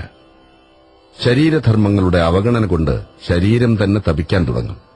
ക്രമേണ ശരീരാഭിമാനം തന്നെ ചുരുങ്ങി ചുരുങ്ങി ഇല്ലാതായിത്തീരും. അതാണ് ദശരഥ മഹാരാജാവിന്റെ അഭീഷ്ടം നിറവേറ്റാതാവുകയും അദ്ദേഹം തപിക്കാനും ക്ഷയിക്കാനുമൊക്കെ ഇടയാവുന്നതും. ശരീരത്തെയാണല്ലോ ദശരഥനായി ചിത്രീകരിച്ചിരിക്കുന്നത്. രാമനും സീതയും യോജിച്ച് ദൃഢപ്പെട്ടപ്പോൾ ദശരഥൻ തപിക്കാൻ തുടങ്ങി. ജീവൻ ജ്ഞാനസമ്പന്നനായാൽ ശരീരധർമ്മങ്ങൾ നിരസിക്കപ്പെടുമെന്നർത്ഥം. ഭരതശത്രുഘ്നന്മാർ കേകയത്തിലാണ്. പ്രാജ്ഞ തൂരീയ ഭാവങ്ങൾ പ്രാരാബ്ധത്തിൽ മറയപ്പെട്ടു. രാമലക്ഷ്മണന്മാർ കാട്ടിലേക്കും പോയി. വിശ്വതൈജസന്മാർ പ്രാരാബ്ധ അനുഭവങ്ങളിൽ മുഴുകുകയും ചെയ്തു. എങ്കിലും ബ്രഹ്മവിദ്യയും ജ്ഞാനാനുഭൂതിയുമുള്ളതിനാൽ പ്രാരാബ്ധ അനുഭവങ്ങൾ ക്ലേശകരങ്ങളാവുന്നില്ല. സീത ഒരുമിച്ചുണ്ടായിരുന്നതിനാൽ കാട്ടിലും ദുഃഖമില്ലെന്ന് ശ്രീരാമൻ തന്നെ പറഞ്ഞുവല്ലോ. ശൃംഗിവേരപുരം എന്ന ഗ്രാമത്തിൽ മുക്കുവന്മാരുടെ അധിപതിയായി ഗുഹൻ എന്നൊരു ഗ്രാമനാഥനുണ്ട്. ഗംഗാതീരത്താണ് പ്രസ്തുത ഗ്രാമം. കാട്ടിലേക്ക് പോവാൻ പുറപ്പെട്ട പിറ്റേ ദിവസം വൈകുന്നേരം അവിടെയാണ് ശ്രീരാമനും സംഘവും എത്തിച്ചേരുന്നത്. പുറപ്പെട്ട ദിവസം വൈകുന്നേരം ഒരു നദിക്കരയിൽ വിശ്രമിച്ചു. പ്രഭാതത്തിനു മുമ്പ് തന്നെ അനുയാത്ര ചെയ്തവരെയൊക്കെ വിട്ടു ശ്രീരാമൻ. സുമന്ത്രനെയും മടക്കി അയച്ചു. സീതാ ലക്ഷ്മണന്മാരെ മാത്രം ഒരുമിച്ച് കൂട്ടി പുഴ കടന്നുപോയി. അന്ന് വൈകുന്നേരം ശൃംഗിവേരപുരത്താണ് എത്തി താമസിക്കുന്നത്. വർത്തമാനമറിഞ്ഞ ഗുഹൻ പല സൽക്കാരങ്ങളും ചെയ്യാൻ ഒരുങ്ങിയെങ്കിലും ഭഗവാൻ ഒന്നും സ്വീകരിച്ചില്ല. എല്ലാം നിരസിക്കപ്പെടുകയാണുണ്ടായത്. ജ്ഞാനഗംഗയുടെ അപ്പുറത്താണ് സംസാരവനം. ജ്ഞാനപദവിയിൽ നിന്ന് സംസാരക്കാട്ടിലേക്ക് കടത്തിവിടുന്ന ആളാണ് ഗുഹൻ. വാസന കൊണ്ടാണ് ജീവൻ സംസാരത്തിലേക്ക് ഇറങ്ങേണ്ടി വരുന്നത്. അതിനാൽ വാസന തന്നെ ഗുഹൻ. ജ്ഞാനമുണ്ടായാൽ കർമ്മവാസനകളും സംസാര വ്യാപാരമുണ്ടായാൽ കൂടി അവയിൽ രമിക്കില്ല. അതുപോലെ ആരോടും ബന്ധപ്പെടുകയുമില്ല. അതാണ് കൂട്ടുകാരെയൊക്കെ വിട്ട് ഒറ്റയ്ക്ക് പോയത്. അതുപോലെ ജ്ഞാനാനുഭൂതിയിലുള്ള എല്ലാ സിദ്ധികളും സംസാരത്തിന്റെ അതിർത്തിയിൽ വെച്ച് പിരിയുകയും ചെയ്യുന്നു. ജ്ഞാനം അല്ലെങ്കിൽ നിർഗുണ ബ്രഹ്മം സംസാരമായി മാറുന്നിടത്ത് വെച്ച് എല്ലാ സിദ്ധികളും അടങ്ങുന്നു. സംസാരത്തിൽ നിന്ന് മടങ്ങി വീണ്ടും അവിടെ എത്തുമ്പോഴാണ് അവ വികസിക്കുന്നത്. സുമന്ത്രനും തേരുമൊക്കെ മടങ്ങിപ്പോയത് ഇതിന്റെ സൂചനയായും കരുതാം. ഗംഗ കടന്ന ദിവസം ഭരദ്വാജാശ്രമത്തിലാണ് ഭഗവാനും സീതാ ലക്ഷ്മണന്മാരും താമസിക്കുന്നത്. ഭരദ്വാജ മഹർഷി വളരെ ഭക്തിയോടുകൂടി ഭഗവാനെ എതിരേറ്റ് കൂട്ടിക്കൊണ്ടുവന്ന് സൽക്കരിച്ചു. മുനിവൃത്തിക്ക് ഉചിതമായി ഫലമൂലങ്ങളെ അശിച്ചു. മഹർഷിയുമായി പല നല്ല കാര്യങ്ങളെയും പറഞ്ഞുകൊണ്ട് അന്നവിടെ താമസിക്കുകയും ചെയ്തു. ദശരഥന്റെ അരുത് അരുത് എന്ന നിഷേധവാക്യങ്ങൾ കേൾക്കാത്ത ഭാവത്തിൽ സുമന്ത്രൻ അതിവേഗത്തിൽ തേരോടിച്ചുകൊണ്ട് പോയപ്പോൾ തന്നെ ദശരഥ മഹാരാജാവ് മോഹാലസ്യപ്പെട്ടു വീണുകഴിഞ്ഞു. വളരെയൊക്കെ ശുശ്രൂഷിച്ചതിന്റെ ഫലമായി കുറെ കഴിഞ്ഞപ്പോൾ ബോധമുണ്ടായെങ്കിലും അത് മൂർച്ഛയേക്കാൾ ആപൽക്കരമായാണ് തോന്നിയത്. അദ്ദേഹം ഉറക്കെ നിലവിളിച്ചും നിലത്ത് കിടന്നുരുണ്ടും പല പ്രാകൃതങ്ങളും കാണിക്കാൻ തുടങ്ങി. അനന്തരം മഹാരാജാവിന്റെ തന്നെ നിർദ്ദേശപ്രകാരം ഭൃത്യന്മാർ അദ്ദേഹത്തെ കൌസല്യയുടെ അന്തഃപുരത്തിലേക്ക് എടുത്തുകൊണ്ടുപോയി. തന്റെ പുത്രനെ കാട്ടിലേക്ക് അയച്ചുവല്ലോ എന്ന കൌസല്യയുടെ മുള്ളുവാക്കുകൾ അദ്ദേഹത്തിന്റെ അസ്വാസ്ഥ്യത്തെ ഒന്നുകൂടി വർദ്ധിപ്പിച്ചു. സമാധാനത്തിനു വേണ്ടുന്ന പല ചര്യകളും പലരും ചെയ്തു നോക്കി. പക്ഷേ അതൊന്നും വേണ്ടത്ര സഫലമായില്ല. വ്യസനഭാരം താങ്ങാൻ കഴിയാതായി. വാർദ്ധക്യദശയിൽ താങ്ങാൻ കഴിയാത്ത ഈ വ്യസനഭാരം കൊണ്ട് മഹാരാജാവിന്റെ ജീവിതം അവസാനിച്ചേക്കുമോ എന്നുപോലും സംശയമായി. അത്രമാത്രം മഹാരാജാവിന്റെ അസ്വസ്ഥത നിമിഷം പ്രതി വർദ്ധിച്ചുകൊണ്ടേ വരുന്നു. ആഹാരനിദ്രകളും മറ്റ് ശരീരധർമ്മങ്ങളുമെല്ലാം കേവലം വിസ്മൃതങ്ങളായെന്ന് പോലും പറയണം. ഹാ രാമ, ഹാ ലക്ഷ്മണ, ഹാ സീതേ എന്നിങ്ങനെ എപ്പോഴും വിളിച്ചും നിലവിളിച്ചും നിലത്ത് കിടന്നുരുണ്ടും പലതും പറഞ്ഞും പുലമ്പിയും ഏതാണ്ടൊരു ഭ്രാന്തന്റെ നില കൈവന്നു രാജാവിന്. അങ്ങനെ ഓരോ നിമിഷവും മരണത്തിന്റെ അടുക്കലേക്ക് നീങ്ങിക്കൊണ്ടിരുന്നു. ദശരഥ രാജാവിന് ഒരു തപസ്വിയുടെ ശാപമുണ്ടായിരുന്നു. അത് അദ്ദേഹം മരണസമയത്ത് അനുസ്മരിച്ചു. യൗവനകാലത്തൊരിക്കൽ അദ്ദേഹം നായാട്ടിന് പോയതായിരുന്നു കാട്ടിലേക്ക്. രാത്രിയിൽ ഒരു ജലാശയത്തിൽ നിന്നെന്തോ ശബ്ദം കേട്ടപ്പോൾ ആന വെള്ളം കുടിക്കുകയാണെന്ന് തെറ്റിദ്ധരിച്ചു ശബ്ദവേദി എന്ന ശസ്ത്രത്തെ പ്രയോഗിച്ചു. നിർഭാഗ്യവശാൽ അതൊരു ഋഷിബാലന്റെ ദേഹത്തിലാണ് ചെന്ന് തറച്ചത്. രാജാവ് ശരമേറ്റ ലക്ഷ്യത്തെ നോക്കാൻ ചെന്നപ്പോൾ കണ്ടത് രക്തത്തിൽ മുഴുകി മരണത്തോടടുത്ത് കിടന്ന് പിടയ്ക്കുന്ന താപസകുമാരനെയാണ്. തപസ്വികളും വൃദ്ധന്മാരുമായ മാതാപിതാക്കൾക്ക് വേണ്ടി വെള്ളമെടുക്കാൻ വന്നതായിരുന്നു താപസബാലൻ. രാജാവ് വല്ലാതെ വ്യസനിക്കുകയും പരിഭ്രമിക്കുകയും ചെയ്തു. വൈശ്യനാണെന്നറിഞ്ഞപ്പോൾ ബ്രഹ്മഹത്യയില്ലല്ലോ എന്ന് സമാധാനമായി. എങ്കിലും തപസ്വിയാകയാൽ വളരെ വ്യസനിച്ചു. ഏതാനും നിമിഷങ്ങൾക്കുള്ളിൽ ആ കുട്ടി മരിച്ചു. മരിക്കുന്നതിനു മുമ്പ് പറഞ്ഞ പ്രകാരം പാത്രത്തിൽ വെള്ളവും കൊണ്ട് ആശ്രമത്തിൽ പോയി ഋഷിബാലന്റെ അച്ഛനമ്മമാരോട് വിവരം പറഞ്ഞു. വൃദ്ധരും അന്ധരുമായ ആ തപസ്വി ദമ്പതികൾ വളരെയധികം വ്യസനിക്കുകയും രാജാവിനെ കഠിനമായി ആക്ഷേപിക്കുകയും ചെയ്തു. അനന്തരം ആ വൃദ്ധ ദമ്പതികൾ രാജാവും പുത്രശോകത്താൽ മരിക്കാൻ ഇടവരട്ടെ എന്ന് ശപിച്ചുകൊണ്ട് പുത്രന്റെ ചിതയിൽ പതിച്ച് ശരീരത്യാഗം ചെയ്തു. ഈ സംഗതി ദശരഥ മഹാരാജാവ് ഓർമ്മിച്ചു. അദ്ദേഹം അത് വ്യക്തമായി പറയുകയും ചെയ്തു. അങ്ങനെ പലതും പറഞ്ഞും നിലവിളിച്ചും മാറത്തടിച്ചും നിലത്ത് കിടന്ന് ഉരുണ്ടും അസഹ്യമായ വ്യസനഭാരം താങ്ങാനാവാതെ അദ്ദേഹം ഒരു ദിവസം മരിച്ചു. അന്തഃപുരത്തിൽ നിന്ന് രാജ്ഞിമാരുടെ നിലവിളി കേട്ട് സുമന്ത്രരും വസിഷ്ഠ മഹർഷിയും മറ്റു ഓടിയെത്തിയപ്പോഴേക്കും രാജാവ് മരിച്ചു കഴിഞ്ഞിരിക്കുന്നു. എല്ലാവരും വളരെ വ്യസനിച്ചു. പട്ടണം മുഴുവൻ ദുഃഖഭാരത്തിലാണ്ടു. ശ്രീരാമചന്ദ്രന്റെയും മറ്റും വിരഹം തന്നെ ജനങ്ങളെ ശോകമൂകരാക്കിയിട്ടുണ്ടായിരുന്നു. ദശരഥന്റെ മരണം കൂടി കഴിഞ്ഞപ്പോഴേക്കും ജനങ്ങളുടെ വ്യസനം ശതഗുണീഭവിച്ചു. ഓജസ്സും പൌരുഷവും നിറഞ്ഞ 4 പുത്രന്മാരുണ്ട് രാജാവിന്. എങ്കിലും മരണസമയത്ത് ഒരാളെപ്പോലും കാണാൻ യോഗമുണ്ടായില്ല. മാത്രമല്ല രാജ്യഭാരം ഒരാളെ ഏൽപ്പിക്കാനും പറ്റിയിട്ടില്ല. ശ്രീരാമനെ ഏൽപ്പിക്കാനാണ് രാജാവ് ഒരുങ്ങിയത്. പക്ഷെ അത് സാധിച്ചില്ല. പിന്നെ അവകാശപ്പെടുത്തിയത് ഭരതനെയാണ്. ഭരതനാണെങ്കിൽ അവിടെയില്ല, കേകയ രാജ്യത്താണ്. ആകപ്പാട് രാജാവിന്റെ മരണം രാജകുടുംബങ്ങൾക്ക് മാത്രമല്ല നാട്ടിനൊട്ടാകെ ആപത്തായിട്ടാണ് പരിണമിച്ചിരിക്കുന്നത്. തൽക്കാലം രാജ്യം അരാജകമാണെന്ന് പറയണം. കൈകേയി ഭരതനെ അഭിഷേകം ചെയ്യണമെന്ന് ആവശ്യപ്പെട്ടിട്ടുണ്ടെങ്കിലും ഭരതൻ അത് സ്വീകരിക്കാൻ തയ്യാറുണ്ടോ എന്ന കാര്യം അറിവായിട്ടില്ല. ഭരതൻ തനിക്ക് രാജ്യാവകാശം ആവശ്യമില്ലെന്ന് പറയുന്ന പക്ഷം ശ്രീരാമൻ മടങ്ങിവന്ന് രാജ്യഭരണം ഏറ്റെടുക്കുമോ എന്നും അറിഞ്ഞുകൂടാ. രണ്ടിലൊന്ന് സംഭവിച്ചിട്ടില്ലെങ്കിൽ അരാജകത്വമാണ് ഫലം. ആകപ്പാടെ ജനങ്ങളുടെ ഇടയിൽ വലിയൊരു ഉത്കണ്ഠയും മൂകതയും പരന്നു. അതിനിടയിൽ വസിഷ്ഠ മഹർഷി നിസ്സങ്കോചനായി രാജ്ഞിമാരെയും പരിജനങ്ങളെയും സമാധാനിപ്പിച്ചു. രാജാവിന്റെ മൃതശരീരത്തെ കേടുപറ്റാത്ത നിലയിൽ സൂക്ഷിക്കാൻ ഏർപ്പാട് ചെയ്ത് വളരെ വേഗത്തിൽ ഭരതന് ഒരെഴുത്തും കൊടുത്ത് കേകയ രാജ്യത്തേക്ക് ആളെ അയച്ചു. വായുവേഗമുള്ള കുതിരപ്പുറത്ത് കയറി രാജഭടന്മാർ വളരെ വേഗത്തിൽ കേകയ രാജ്യത്ത് ചെന്നു ഭരതന് വിവരം ധരിപ്പിച്ചു. കഴിയുന്നത്ര വേഗത്തിൽ അയോധ്യയിൽ എത്തണമെന്ന വസിഷ്ഠ മഹർഷിയുടെ സന്ദേശം മാത്രമാണ് ഭരതന് ഭടന്മാരിൽ നിന്ന് കിട്ടിയതെന്ന കാരണത്താൽ കാര്യമെന്തെന്നറിയാതെ ഭരതനും പരിഭ്രമിച്ചു.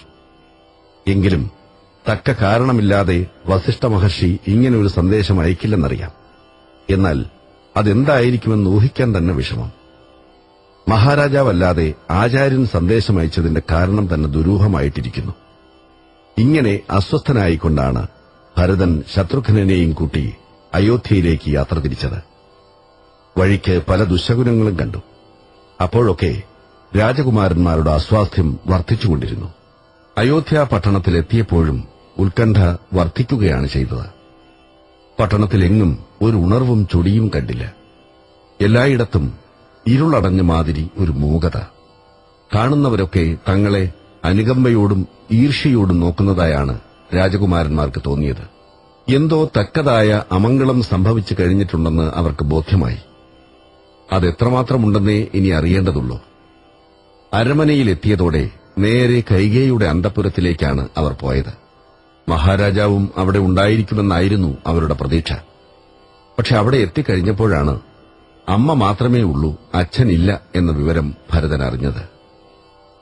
ഭരതനെ കണ്ടതോടെ കൈകേയി സന്തോഷത്തോടും ചാരിതാർത്ഥ്യത്തോടും കൂടി ഓടി വന്ന് കൂട്ടിക്കൊണ്ടുപോയി. പിതൃഗൃഹത്തിലെ കുശലങ്ങൾ അന്വേഷിച്ചു. ഉത്കണ്ഠ കൊണ്ട് നീറിപ്പുകഞ്ഞ ഹൃദയത്തോടുകൂടിയ ഭരതന് അതിലൊന്നും വലിയ ശ്രദ്ധയുണ്ടായില്ല. എങ്കിലും ചോദിച്ചതിന് എന്തോ ചില മറുപടിയൊക്കെ പറഞ്ഞു. മഹാരാജാവ് എവിടെയെന്ന് വീണ്ടും വീണ്ടും അന്വേഷിച്ചു. അതിന്റെ മറുപടി വളരെ സാവകാശത്തിലും നയത്തിലുമാണ് കൈകേയി പറഞ്ഞത്. നിനക്ക് വേണ്ടതെല്ലാം ഞാൻ തയ്യാറാക്കിയിട്ടുണ്ട്, പിന്നെ അച്ഛനെന്തു വേണം എന്നാണ് കൈകേയിയുടെ ആദ്യത്തെ മറുപടി തന്നെ. അത് കേട്ടപ്പോൾ ഭരതന് ഉത്കണ്ഠ ഒന്നുകൂടി വർദ്ധിക്കുകയാണ് ചെയ്തത്. അതിനാൽ ചോദിച്ചതിനെ തന്നെ വീണ്ടും വീണ്ടും ചോദിച്ചു കുമാരന്മാർ രണ്ടുപേരും. അവസാനം എല്ലാ കാര്യങ്ങളും വ്യക്തമായി വിവരിച്ചു പറഞ്ഞുകൊടുത്തു കൈകേയി. കാര്യങ്ങളെല്ലാം ഉള്ളതുപോലെ അറിഞ്ഞുകഴിഞ്ഞപ്പോൾ ദഹിച്ച പോലെയായി രാജകുമാരന്മാർ. ഭരതന് അമ്മയെ കൊല്ലത്തക്ക നിലയിൽ ക്രോധാഗ്നി ആളിക്കത്തി. ജ്യേഷ്ഠനായ ശ്രീരാമചന്ദ്രന്റെ അവകാശമായ രാജാധികാരത്തെ പിടിച്ചുപറ്റിയെന്ന് മാത്രമല്ല, പ്രിയപ്പെട്ട ജ്യേഷ്ഠനെ കാട് കയറ്റുകയും അത് ഹേതുവായിട്ട് അച്ഛൻ മരിക്കുകയും കൂടി ചെയ്തുവെന്നറിഞ്ഞപ്പോൾ ആ നിഷ്കളങ്ക ഹൃദയത്തിന് പൊറുക്കാൻ കഴിഞ്ഞില്ല. അതിനാൽ കൈകേയിയെ തന്റെ മാതാവെന്ന കഥ പോലും മറന്ന് പലതും പറഞ്ഞു ഭരതൻ. ആയുധത്തിന്മേൽ കൈവയ്ക്കാൻ പോലും സാഹസികനാക്കി തീർത്തു ഭ്രാതൃസ്നേഹം ആ സാധുവിനെ. പുണ്യാതിരേകത്തിൽ ഏതോ ഒരു ക്ഷമാശക്തി കൂടുതലൊന്നും ചെയ്യാനിടവരുത്താതെ അനുഗ്രഹിച്ചു ആ രാജകുമാരനെ. അതിനാൽ അധികം താമസിയാതെ തന്നെത്താൻ മറന്നുകൊണ്ട് കൌസല്യയുടെ അന്തഃപുരത്തിലേക്ക് ഓടി. കരയാൻ കണ്ണുനീരോ നിലവിളിക്കാൻ ശബ്ദമോ ഇല്ലാത്ത നിലയിൽ ആർത്തയായിരിക്കെയാണ് കൌസല്യ. എങ്കിലും ഭരതനെ കണ്ടപ്പോൾ കുറഞ്ഞൊരു സമാധാനം വീണ്ടും കിട്ടിയ പോലെ തോന്നി. നിലത്ത് വീണുരുണ്ട് കൌസല്യയുടെ കാല് കെട്ടിപ്പിടിച്ച് ആർത്തനായി പൊട്ടിക്കരയുന്ന ഭരതനെ ദേവി വാത്സല്യത്തോടെ തൊട്ട് തലോടി അനുഗ്രഹിച്ചെഴുന്നേൽപ്പിച്ചു. അമ്മ ചെയ്ത പ്രവൃത്തികളൊന്നും തന്റെ അഭിപ്രായപ്രകാരമോ താൻ അറിഞ്ഞുകൊണ്ടോ അല്ലെന്നുള്ളതാണ് ഭരതന് കൌസല്യയെ ബോധ്യപ്പെടുത്താനുള്ളത്. അത് ഭരതൻ പറയാതെ തന്നെ കൌസല്യയ്ക്ക് ബോധ്യമാണ് താനും. മാത്രമല്ല, ഭരതൻ ഇവിടെ ഇല്ലാത്തതുകൊണ്ടാണ് ഇങ്ങനെയൊക്കെ സംഭവിച്ചതെന്ന് പോലുമാണ് കൌസല്യയുടെ അഭിപ്രായം. അതും ഭരതന്റെ മുമ്പിൽ വ്യക്തമാക്കാതിരുന്നില്ല. ഭരതൻ വന്നു എന്ന വർത്തമാനം അറിഞ്ഞതോടെ സുമന്ത്രനും വസിഷ്ഠ മഹർഷിയും വന്നു. മഹാരാജാവിന്റെ ശവസംസ്കാരാദി കൃത്യങ്ങളൊക്കെ ഭരത ശത്രുഘ്നന്മാരെ കൊണ്ട് ഉചിതമാമണ്ണം നിർവഹിച്ചു. ആ വക എല്ലാ ചടങ്ങുകളും കഴിഞ്ഞതോടെ പിറ്റേന്ന് രാജസഭ കൂടി. മന്ത്രിമാരും പ്രഭുക്കന്മാരും സാമന്തന്മാരും മറ്റ് പ്രാമാണികന്മാരായ പൌരന്മാരും നിറഞ്ഞ ആ സഭയിൽ ഭരതന്റെ അഭിഷേക കാര്യമായിരുന്നു മുഖ്യമായ ആലോചനാ വിഷയം. ഭരത ശത്രുഘ്നന്മാരും സംബന്ധിച്ചിട്ടുണ്ടായിരുന്നു സഭാ നടപടികളിൽ. ജനങ്ങൾ പല പ്രകാരത്തിൽ അഭിപ്രായങ്ങളെ കൈമാറി. പക്ഷെ ആർക്കും ഒന്നും തീർപ്പ് ചെയ്യാൻ കഴിയുന്നില്ല. കുഴഞ്ഞുമറിഞ്ഞ ഒരു പ്രശ്നമായിരിക്കെയാണ് അഭിഷേക കാര്യം. ഏതായാലും പലരുടെയും പല പ്രകാരത്തിലുമുള്ള ചർച്ചകൾക്കും വാദപ്രതിവാദങ്ങൾക്കും ശേഷം ഭരതനെ പട്ടാഭിഷേകം ചെയ്ത് രാജാവാക്കി വാഴിക്കാൻ എല്ലാവരും കൂടി തീർച്ചപ്പെടുത്തി. അപ്പോഴും കുഴപ്പം അവസാനിച്ചില്ല. താനത് സ്വീകരിക്കാൻ തയ്യാറില്ലെന്നായിരുന്നു ഭരതന്റെ വാദം. വസിഷ്ഠ മഹർഷി അടക്കം പലരും ന്യായവാദം ചെയ്തും ഗുണദോഷിച്ചും ഭരതനെ സമ്മതിപ്പിക്കാൻ ശ്രമിച്ചു നോക്കി. പക്ഷെ അതുകൊണ്ടൊന്നും കാര്യമുണ്ടായില്ല. ഭരതൻ പട്ടാഭിഷേകത്തിന് തയ്യാറായില്ല. അതിനാൽ പിറ്റേ ദിവസം പ്രഭാതത്തിൽ ഭരതനടക്കം എല്ലാവരും കാട്ടിൽ പോയി ശ്രീരാമചന്ദ്രനെ കണ്ട് വിവരം ധരിപ്പിച്ച് എങ്ങനെയെങ്കിലും കൂട്ടിക്കൊണ്ടുവരാൻ തീർച്ചപ്പെടുത്തി. അങ്ങനെ പ്രഭാതത്തിൽ എല്ലാവരും കാട്ടിലേക്ക് പുറപ്പെടാൻ തീർച്ചപ്പെടുത്തിക്കൊണ്ട് അന്നത്തെ രാജസഭ പിരിഞ്ഞു. നേരം പ്രഭാതമായപ്പോഴേക്കും എല്ലാവരും ഒരുങ്ങി. യാത്രയ്ക്കുള്ള എല്ലാ ഒരുക്കങ്ങളും പൂർത്തിയായി.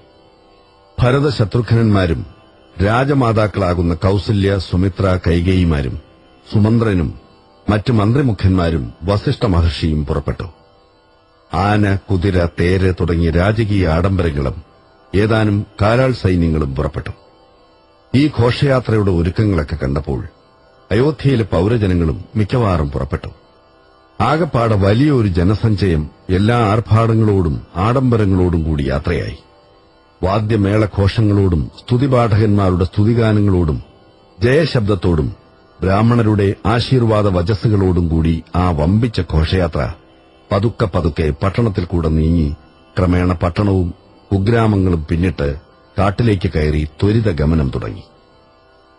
വാഹനങ്ങൾ ധാരാളമുണ്ടായിട്ടും ഭരതശത്രുഘ്നന്മാർ കാൽനടയായി തന്നെ മുമ്പോട്ട് നീങ്ങിക്കൊണ്ടിരുന്നു.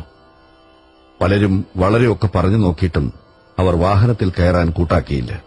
രാജമാതാക്കളും മന്ത്രിമുഖ്യന്മാരും പൌരപ്രധാനികളും സാമന്തന്മാരും ബ്രാഹ്മണശ്രേഷ്ഠരുമൊക്കെ വാഹനങ്ങളിൽ ഇരുന്നുകൊണ്ടും യാത്ര ചെയ്തു.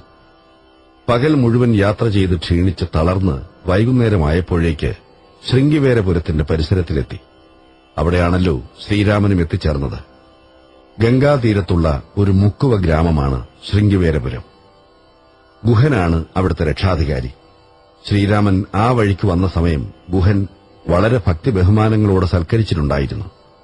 ഭരതശത്രുഘ്നന്മാർ എല്ലാ പരിവാരങ്ങളോടും കൂടി വന്നിട്ടുണ്ടെന്ന് കേട്ടപ്പോഴും ഗുഹൻ ബന്ധപ്പെട്ട് ഓടിവന്നു.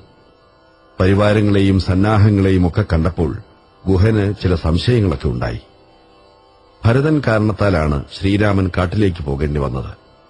കാട്ടിൽ വെച്ചും രാമനെ എതിർക്കാനുള്ള പുറപ്പാടാണോ ഭരതന്റേതെന്നായിരുന്നു ഗുഹന്റെ സംശയം. പക്ഷെ വളരെ വേഗത്തിൽ സംശയം തീർന്നു. ജടാവൽക്കലധാരികളായ ഭരതശത്രുഘ്നന്മാരുടെ വേഷവും ശ്രീരാമവിരഹം കൊണ്ടുള്ള അവരുടെ പശ്ചാത്താപവും കണ്ടപ്പോൾ തന്നെ ഗുഹന് സർവ്വ സംശയങ്ങളും തീർന്നു. അനന്തരം അവരോട് സംസാരിക്കുക കൂടി ചെയ്തപ്പോൾ പറയേണ്ടതില്ല, തന്നേക്കാൾ എത്രയോ അധികം ഭക്തിയുണ്ട് ഭരതന് ശ്രീരാമങ്കലെന്ന് ബോധ്യപ്പെടുകയും ചെയ്തു. ശ്രീരാമനെ സംബന്ധിച്ച പല കാര്യങ്ങളും പറഞ്ഞുകൊണ്ട് ഗുഹന്റെ ആതിഥ്യവും സ്വീകരിച്ച് ആ രാജകീയ സംഘം മുഴുവൻ അന്നേ ദിവസം ഗംഗാതീരത്ത് കഴിച്ചുകൂട്ടി. പിറ്റേന്ന് പ്രഭാതത്തിൽ തന്നെ ഗുഹൻ അവർക്ക് നദി കടപ്പാൻ വേണ്ടുന്ന ഏർപ്പാടുകളൊക്കെ ചെയ്തു. വലിയ തോണികൾ ധാരാളം കൊണ്ടുവന്ന് ജനങ്ങളെ സംഘം സംഘമായി മറുകരയ്ക്കെത്തിച്ചു. അലങ്കരിച്ച രാജകീയ നാമത്തിൽ കൌസല്യാദികളെയും അക്കരയ്ക്കെത്തിച്ചു. ഗുഹനോട് യാത്രയും പറഞ്ഞ് ഭരതനും സംഘവും കാട്ടിൽ കൂടെ കാൽനടയായി യാത്രയായി. ശ്രീരാമനെപ്പോലെ തന്നെ അവരും അന്ന് ഭരദ്വാജാശ്രമത്തിലെത്തി. ഭരദ്വാജ മഹർഷി വിവരമറിഞ്ഞ് അവരെ വേണ്ട പോലെ സൽക്കരിച്ചു. രാമഭക്തനും രാമതന്ത്രപരായണനുമായ മഹർഷിയുടെ സൽക്കാരങ്ങളെ സ്വീകരിച്ച് അന്നേ ദിവസം അവിടെയും കഴിച്ചുകൂട്ടി. പിറ്റേന്ന് പ്രഭാതത്തിൽ ഭരദ്വാജ മഹർഷി പറഞ്ഞുകൊടുത്ത മാർഗ്ഗത്തിൽ കൂടെ അവർ മുന്നോട്ട് നീങ്ങി. ശ്രീരാമൻ ഒരു ദിവസം ഭരദ്വാജാശ്രമത്തിൽ വിശ്രമിച്ചു. പിറ്റേന്ന് ചിത്രകൂട പർവ്വതത്തിന്റെ താഴ്വരയിലുള്ള മഹർഷിമാരുടെ ആശ്രമ പരിസരങ്ങളിലേക്കാണ് പോയത്. അവിടെ ചെന്ന് ആ ഋഷി സംഘങ്ങളെ കണ്ട് അവരുടെ നിർദ്ദേശപ്രകാരം പരിസരത്തിൽ തന്നെ ഒരു ചെറിയ പർണശാല കെട്ടി താമസം ഉറപ്പിക്കുകയും ചെയ്തിട്ടുണ്ടായിരുന്നു. അവിടേക്കുള്ള മാർഗമാണ് ഭരദ്വാജ മഹർഷി നിർദ്ദേശിച്ചു കൊടുത്തത്. അതിനാൽ ഭരദ്വാജാശ്രമത്തിൽ നിന്ന് പുറപ്പെട്ട ശേഷം ഭരതനും സംഘവും നേരെ ചിത്രകൂട പർവ്വതത്തെ നോക്കിയാണ് നടന്നത്. കാട്ടിൽ കൂടെ ആയാസപ്പെട്ട് നടന്ന് വളരെ വഴി പിന്നിട്ടു. ക്രമേണ അവർ ചിത്രകൂട പർവ്വതത്തിന്റെ പരിസരത്തിലെത്തി. വിദൂരത്തിൽ വരിവരിയായുള്ള ഋഷികവാടങ്ങളുടെ അറ്റത്തായി ഒരു മൂലയിലുള്ള ശ്രീരാമന്റെ പർണകുടീരം ദൂരത്തുനിന്ന് തന്നെ കണ്ടു. പുറത്തു വള്ളികെട്ടി വൽക്കലങ്ങൾ തോരാനിട്ടിട്ടുണ്ട്. മന്ത്രഘോഷങ്ങൾ പല പർണശാലകളിൽ നിന്നും മുഴങ്ങുന്നു. ചിലതിൽ നിന്നും ഹോമധൂമം പരക്കുന്നു. സ്വതവേ തന്നെ രാമഭക്തി കൊണ്ട് ഹൃദയം നിറഞ്ഞ ഭരതാദികൾ തപോമയമായ ആ വിശുദ്ധ അന്തരീക്ഷത്തിൽ എത്തിച്ചേരുകയും ശ്രീരാമന്റെ പർണകുടീരത്തെ കാണുകയും കൂടി ചെയ്തപ്പോഴേക്ക് ആവിഷ്ടന്മാരായി. അവരുടെ ഭക്തിപ്രവാഹം നിയന്ത്രണാതീതമായി തീർന്നു. ദേഹം മുഴുവൻ പൊട്ടിത്തരിച്ച് രോമാഞ്ചാവൃതമായി. കണ്ണുകളിൽ നിന്ന് അശ്രുക്കൾ ധാരയായി ഒഴുകാൻ തുടങ്ങി. അവരറിയാതെ തന്നെ 2 കൈകളും ശിരസിലേക്ക് ഉയർന്ന് അഞ്ജലീബദ്ധങ്ങളായി. രാമനാമം അവരുടെ നാവിൽ നിന്നൊഴുകാൻ തുടങ്ങി. ആ വമ്പിച്ച ജനസഞ്ചയം മുഴുവൻ നാമഘോഷം കൊണ്ട് ആകാശത്തെ മുഖരിതമാക്കിയും ധാരയായി കണ്ണീരൊഴുക്കിയും രോമാഞ്ചാവൃത ശരീരത്തോടും ശിരസിൽ അഞ്ജലീബദ്ധമായ കൈകളോടും കൂടി സ്വരൂപത്തെ പ്രാപിച്ച ഭക്തി എന്ന പോലെ പതുക്കെ പതുക്കെ മുന്നോട്ട് നീങ്ങിയപ്പോൾ ശബ്ദകോലാഹലം കേട്ട് തപസ്വികൾ ഉടജങ്ങളിൽ നിന്ന് പുറത്തുവന്ന് നോക്കി. ആരവഘോഷം കേട്ട് എന്തെന്നറിയാനുള്ള ഉത്കണ്ഠയോടെ ശ്രീരാമനും പുറത്തുവന്ന് നോക്കി. അയോധ്യയിൽ നിന്ന് തന്നെ കാണാൻ വരുന്ന ജനങ്ങളുടെ കോലാഹലമാണെന്ന് മനസ്സിലായി. പ്രശാന്തമായ ആശ്രമാന്തരീക്ഷത്തെ പ്രക്ഷുബ്ധമാക്കിക്കൊണ്ടുള്ള അവരുടെ ഘോഷയാത്ര തീരെ അപ്രതീക്ഷിതമായിരുന്നു. അതിനാൽ പെട്ടെന്ന് ഭഗവാനും ആശ്ചര്യപ്പെട്ടു. ശ്രീരാമചന്ദ്രനെ പുറത്തു കണ്ടതോടെ എല്ലാവരും ആവേശഭരിതന്മാരായി മുന്നോട്ട് പാഞ്ഞെടുത്തു. ഭരതൻ ആവേശഭരിതനായി ഓടി ഭഗവാന്റെ പാദങ്ങളിൽ വീണു. അപ്പോഴേക്ക് രാജ്ഞിമാരും മന്ത്രിമുഖന്മാരും പ്രഭുക്കന്മാരും എല്ലാവരും ആവേശഭരിതരായി രാമചന്ദ്രന്റെ 4 ഭാഗവും തിക്കിത്തിരക്കി. ലക്ഷ്മണൻ വളരെ വിഷമിക്കേണ്ടി വന്നു അവരെയൊക്കെ നിയന്ത്രിച്ചു നിർത്താൻ. പ്രക്ഷുബ്ധമായ ആ അന്തരീക്ഷത്തിൽ അന്യോന്യം ആചാരോപചാരങ്ങളൊക്കെ കഴിഞ്ഞ് എല്ലാവരും ഇരുന്ന് ശാന്തരായി അന്യോന്യം കുശലപ്രശ്നം ആരംഭിച്ചു. അയോധ്യയിലെ വർത്തമാനങ്ങൾ അറിയാനാണ് ശ്രീരാമന് ബദ്ധപ്പാട്. അതിനാൽ അതിനെ തന്നെ ആദ്യം പറയാൻ ആവശ്യപ്പെട്ടു. അച്ഛന്റെ ക്ഷേമവർത്തമാനങ്ങളെയാണ് ആദ്യം ചോദിച്ചത്. അതിനാൽ ആദ്യം തന്നെ ഒരനിഷ്ട വാർത്തയാണ് കേൾക്കുകയും കേൾപ്പിക്കുകയും ചെയ്യേണ്ടി വന്നത്. ദശരഥന്റെ ചരമവാർത്ത കേട്ടതോടെ രാമലക്ഷ്മണന്മാർ 2 ഒരുപോലെ മോഹാലസ്യപ്പെട്ടു വീണു. ഗീതോപചാരങ്ങളെക്കൊണ്ടും സാന്ത്വന വാക്കുകളെക്കൊണ്ടും കുറെ കഴിഞ്ഞപ്പോൾ പ്രജ്ഞ വന്ന് എഴുന്നേറ്റ് എല്ലാവരും കൂടി ഗംഗയിലേക്ക് കുളിച്ച് പിതൃതർപ്പണം ചെയ്യാൻ പോയി. തിലോദകം കൊടുക്കലും ആശൌചദീക്ഷയുമടക്കം പിതൃകർമ്മങ്ങൾ പൂർത്തിയായ ശേഷം കാര്യാലോചന ആരംഭിച്ചു. ജ്യേഷ്ഠപുത്രനുള്ളതാണ് രാജ്യം. ആ അവകാശം ആര് തന്നെ നിഷേധിച്ചാലും പോവില്ല. അതുകൊണ്ട് ശ്രീരാമൻ അയോധ്യയിൽ വന്ന് പട്ടാഭിഷിക്തനായി രാജ്യം ഭരിക്കണമെന്നാണ് ഭരതന്റെ ആവശ്യവും അപേക്ഷയും. അങ്ങനെ ചെയ്യുന്നതിൽ ന്യായത്തിനും സത്യത്തിനും ഭംഗമില്ലെന്ന് സമർത്ഥിച്ചുകൊണ്ട് ഭരതൻ പല യുക്തികളെയും പ്രമാണങ്ങളെയും അവതരിപ്പിച്ചു. അതൊക്കെ ശ്രീരാമൻ ശരിവച്ചു. എന്നാൽ അച്ഛനോട് ചെയ്ത പ്രതിജ്ഞയെ നിറവേറ്റുകയെന്നത് അതിപ്രധാനമായ സംഗതിയാണ്. അത് ഒരു പ്രകാരത്തിലും ഒഴിവാക്കാൻ പാടില്ലാത്തതാണ്. ചെയ്ത പ്രതിജ്ഞ ചെയ്തതുതന്നെ. അതൊന്നുകൊണ്ടും ഇല്ലാതാവാനും പോകുന്നില്ല. 14 കൊല്ലം താൻ മുനിവൃത്തിയോടെ കാട്ടിൽ താമസിച്ചോളാമെന്ന് പ്രതിജ്ഞ ചെയ്തതാണ്. അച്ഛനില്ലാതായി എന്നതുകൊണ്ട് പ്രതിജ്ഞയ്ക്ക് ഭംഗം വരുത്താൻ വയ്യ. എന്നാൽ അതും അസത്യമായേ വരൂ. പോരെങ്കിൽ രാജ്യലോഭം കൊണ്ട് അച്ഛനെ വഞ്ചിച്ചു എന്നുപോലും പറയാനിടവരും. ആ കളങ്കം എങ്ങനെയും വരുത്തിവെക്കാൻ വയ്യ. അതുകൊണ്ട് 14 കൊല്ലത്തെ വനവാസം കഴിഞ്ഞു വന്ന് രാജ്യമേറ്റെടുക്കാം. അതുവരെ ഭരതൻ തന്നെ ഭരിക്കണം എന്നാണ് ശ്രീരാമന്റെ വാദം. 2 ആൾക്കും ന്യായമുണ്ട്. അതിനാൽ വേഗത്തിൽ ഒന്ന് തെറ്റ് മറ്റേത് ശരി എന്ന് പറയാൻ വയ്യ. അതുകൊണ്ട് എന്താണ് തീർച്ചപ്പെടുത്തേണ്ടതെന്നറിയാതെ ജനങ്ങൾ കുഴങ്ങി. അവസാനം വസിഷ്ഠ മഹർഷിയുടെ മാധ്യസ്ഥ പ്രകാരം കാര്യം തീർച്ചപ്പെടുത്തപ്പെട്ടു. ശ്രീരാമൻ 14 കൊല്ലം വനവാസം നടത്തട്ടെ. അതാണല്ലോ പ്രതിജ്ഞ. അത്രയും കാലം ഭരതൻ രാജ്യം ഭരിക്കട്ടെ. ശ്രീരാമൻ മടങ്ങിവന്നാൽ രാജ്യഭാരം ഏൽപ്പിച്ചു കൊടുക്കുകയും ചെയ്യട്ടെ. ഇതാണ് വസിഷ്ഠ മഹർഷിയുടെ മാധ്യസ്ഥം. വളരെ വാദപ്രതിവാദങ്ങൾക്ക് ശേഷം അങ്ങനെ തീർച്ചപ്പെടുത്തി. എന്നാലും ഭ്രാതൃഭക്തി കൊണ്ട് വിവശനായ ഭരതന് അത് സമ്മതിക്കാൻ കഴിഞ്ഞില്ല. ജ്യേഷ്ഠനുണ്ടായിരിക്കെ താൻ സ്വതന്ത്രനായി രാജ്യം ഭരിക്കുകയെന്നത് ഒരിക്കലും ചെയ്യില്ലെന്നാണ് ഭരതന്റെ നിർബന്ധം. അതിന് അവസാനം ഒരു യുക്തി കണ്ടുപിടിച്ചു. ഭരതൻ സ്വതന്ത്രനായിട്ട് വേണ്ട, ശ്രീരാമന്റെ പ്രതിനിധിയായി ഭരണം നിർവഹിച്ചാൽ മതിയെന്നാണ് കണ്ടുപിടിക്കപ്പെട്ട യുക്തി. അതിനെ ഭരതന് നിഷേധിക്കാൻ കഴിഞ്ഞില്ല. ശ്രീരാമന്റെ പാദുകങ്ങളെ കൊണ്ടുവന്ന് രാജപ്രതിനിധിയായി സിംഹാസനത്തിൽ വെച്ച് ഭരതൻ ഒരു ഭൃത്യന്റെ നിലയ്ക്ക് ഭരണകൃത്യം നടത്തുക എന്നായി അവസാനത്തെ തീർപ്പ്. അത് ഭരതനും സ്വീകാര്യമായി. എങ്കിലും അയോധ്യയിൽ വയ്യ.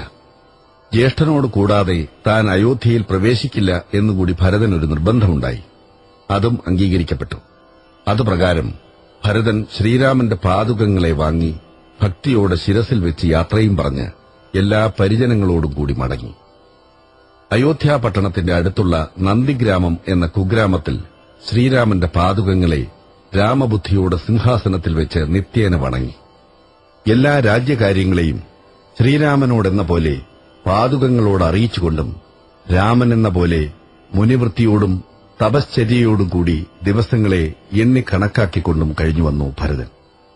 മറ്റെല്ലാവരും അയോധ്യയിൽ യഥാസ്ഥാനത്തും കഴിഞ്ഞുകൂടി. ഇവിടെ വെച്ചാണ് അയോധ്യാകാന്ഡം അവസാനിക്കുന്നത്. അയോധ്യാകാന്ഡത്തിലെ ഒട്ടാകെയുള്ള കഥാഗോളമാണ് പറയപ്പെട്ടത്.